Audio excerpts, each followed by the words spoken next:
ടീച്ചറെ, മോളിതുവരെ സ്കൂൾ വിട്ട് വീട്ടിലെത്തിയിട്ടില്ല. സ്കൂൾ വിട്ട് വീട്ടിലെത്താനുള്ള സമയം കഴിഞ്ഞിട്ടും മകളെ കാണാതെ പരിഭ്രാന്തിയോടെ അവളുടെ ക്ലാസ് ടീച്ചറെ ഫോണിൽ വിളിച്ചതാണ് അശ്വതിയുടെ അമ്മ ലത. 3:30 സ്കൂൾ വിട്ടപ്പോൾ തന്നെ അശ്വതി പോകുന്നത് കണ്ടതാണല്ലോ. കൂടെയുള്ള കുട്ടികളുടെ വീട്ടിൽ വിളിച്ചു ചോദിച്ചോ? ക്ലാസ് ടീച്ചർ വീണ ചോദിച്ചു. അവരെയൊക്കെ വിളിച്ചു ചോദിച്ചു ടീച്ചറെ. ആർക്കും ഒന്നും അറിയില്ല. കൊച്ചിന്റെ അച്ഛൻ വരാൻ നേരായി ടീച്ചറെ. ഞാൻ അതിയാനോട് എന്താ പറയാ? നിങ്ങൾ വിഷമിക്കാതിരിക്കൂ. ഇപ്പോ തന്നെ ഹസ്ബൻഡിനെയും കൂട്ടി പോലീസ് സ്റ്റേഷനിൽ പോയി ഒരു കംപ്ലയിന്റ് എഴുതി കൊടുക്ക്. എനിക്കെന്റെ മോളെ കേട് കൂടാതെ കിട്ടിയാൽ മതി ടീച്ചറെ. ഈ നേരം എന്റെ കൊച്ച് എവിടെ പോവാനാ? സമയം പാഴാക്കാതെ നിങ്ങൾ പെട്ടെന്ന് അടുത്തുള്ള സ്റ്റേഷനിലേക്ക് ചെല്ലും. ഞാൻ സ്കൂൾ പ്രിൻസിപ്പലിനെ വിവരം അറിയിക്കട്ടെ. എന്നിട്ട് ഞാൻ അങ്ങോട്ട് വരാം.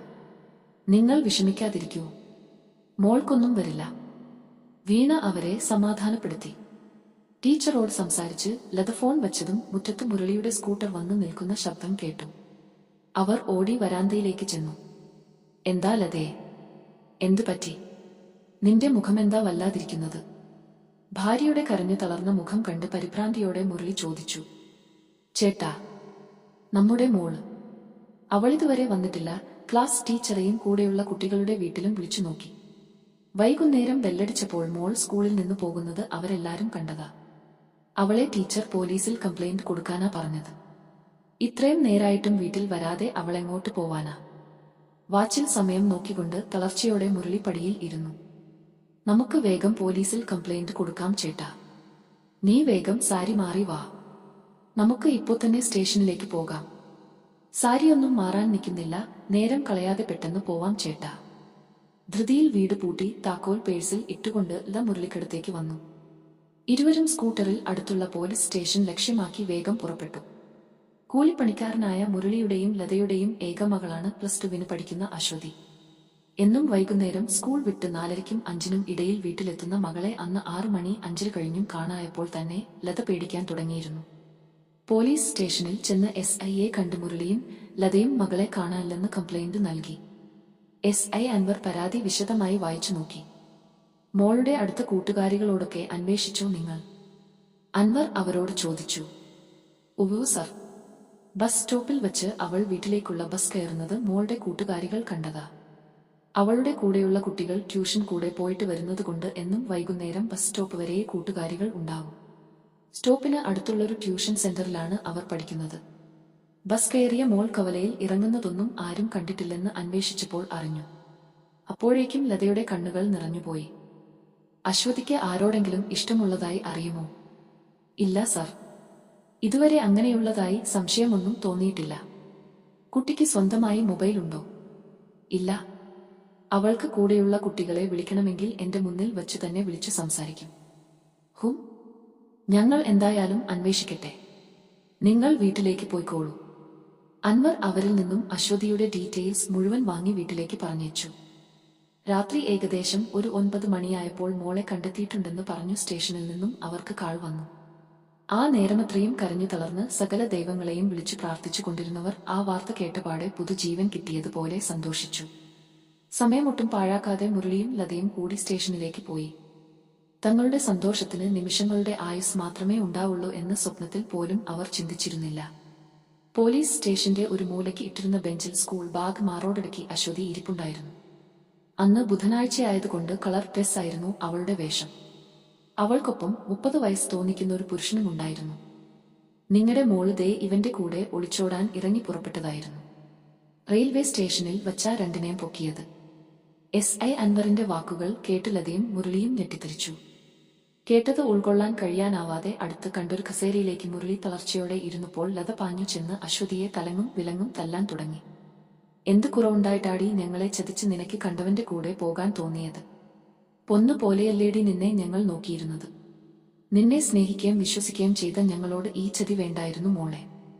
ഇവിടെ വച്ചൊരു തല്ലും ബഹളവും വേണ്ട. ആ കുട്ടിക്ക് അവനൊപ്പം പോയാൽ മതിയെന്നാ പറയുന്നത്. SI പറഞ്ഞത് കേട്ട് അവളെ തല്ലാനൊങ്ങിയ കൈ പിൻവലിച്ചു അവർ മുരളിയുടെ അടുത്തേക്കിരുന്നു പോയി. ഞങ്ങളെ മോളെ ഞങ്ങൾക്ക് വേണം സർ. അവൾക്ക് പറ്റിയ തെറ്റ് ക്ഷമിക്കാൻ ഞങ്ങൾ തയ്യാറാണ്. ഒരു പേരും അറിയാത്തൊരുത്തന്റെ കൂടെ അവളെ വിടാൻ ഞങ്ങൾക്ക് കഴിയില്ല. ക്ഷീണിതനായി മുരളി പറഞ്ഞു. ഇതിൽ ഞങ്ങൾക്ക് ഒന്നും ചെയ്യാൻ കഴിയില്ല, കാരണം നിങ്ങളുടെ മകൾക്ക് 18 വയസ്സ് കഴിഞ്ഞിട്ടുണ്ട്. അവൾ തന്നെയാണ് അവൾക്ക് അവന്റെ കൂടെ പോയാൽ മതി എന്ന് പറയുന്നത്. ഇതിപ്പോ കേസാക്കി കോടതി പോയാലും കോടതി പെൺകുട്ടിയോട് ആണ് ചോദിക്കുന്നത് ആരോടൊപ്പം പോകണമെന്ന്. അതുകൊണ്ട് നിങ്ങൾ മകളെ പറഞ്ഞു മനസ്സിലാക്കി തിരിച്ചു വിളിക്കാൻ നോക്കാം. അവൾ വരുമെങ്കിൽ കൊണ്ടുപോകും, അല്ലെങ്കിൽ അവനോടൊപ്പം തന്നെ വിടേണ്ടിവരും. സ്കൂളിൽ പോകുന്ന മകൾ കൃത്യമായി സ്കൂളിൽ എത്തുന്നുണ്ടോ എന്നൊക്കെ നിങ്ങൾ അന്വേഷിച്ചിരുന്നു. ഇവൻ സ്കൂളിനടുത്ത് ലോട്ടറി കച്ചവടം നടത്തുന്നവനാണ്. അങ്ങനെ കണ്ടുള്ള പരിചയം ആണ് അവർ തമ്മിൽ. പല ദിവസവും ഇവനോടൊപ്പം ബീച്ചിൽ പാർക്കിലും കറങ്ങാൻ പോയിക്കൊണ്ടിരുന്നത് നിങ്ങൾ അറിഞ്ഞിട്ടില്ല. കൂടുതലും ബുധനാഴ്ച ദിവസങ്ങളാണ് ഇവർ പോയിക്കൊണ്ടിരുന്നത്. ഇതൊക്കെ നിങ്ങളുടെ മകൾ തന്നെയാണ് ഞങ്ങളോട് പറഞ്ഞത്.